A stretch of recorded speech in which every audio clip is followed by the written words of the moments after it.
Let's speak to Alon Liel, who's in Tel Aviv. He's a former Israeli ambassador. Good to have you with us. So this jailbreak has been described as a massive security and intelligence failure. What do you make of it? It's definitely an Israeli failure. It's a major embarrassment. Israel is celebrating this evening the New Year's Eve. It's a holiday, the high holiday. Everybody is at home with the family, following what happened. I think the embarrassment is mainly because one of the six is a household name.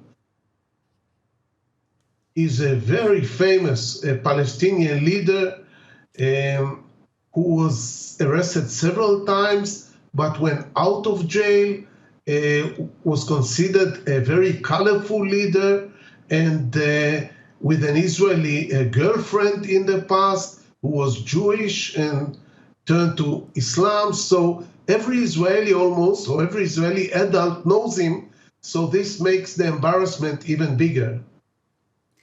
And Palestinian factions, including Islamic Jihad and Al-Aqsa Martyrs Brigades, are now celebrating. This is a huge propaganda coup for them, even if these men are recaptured. And it's extremely damaging for Israeli defense and security forces.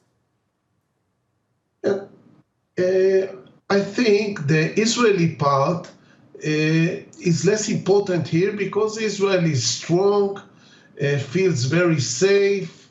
And I don't think in most of Israel, people do not feel worried, maybe in the north. But on the Palestinian side, you are very correct. It's a major event.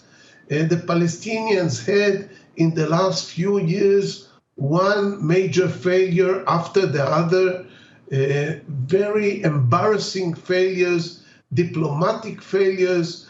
They failed to carry their elections. And here comes this event that looks like a Hollywood movie, and especially if the prisoners will not be caught in the next few days. So definitely this can be a certain turning point on the Palestinian side. I don't think it's the same on the Israeli side.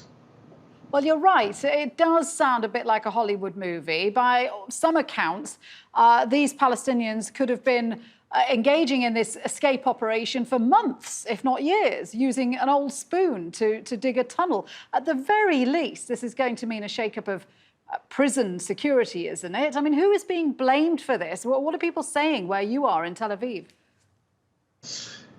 Yes, I saw that the writer, the creator of the Israeli series Fauda, already said that this movie seems unrealistic. And it is true. It is amazing because of the defense abilities of Israel with all the cameras around. And it really takes a lot of time. And prisoners were changed in these cells. It's not the same prisoners all the time. Zakaria Zobedi, according to the Israeli media this evening, was moved to this cell only yesterday. So they were rotating in building this or digging this tunnel. So it really looks like an unbelievable operation, which makes it for them an even bigger achievement. Good to speak with you, Alon. Thank you very much indeed for joining us. Alon Liel there. Thank you very much. Thanks.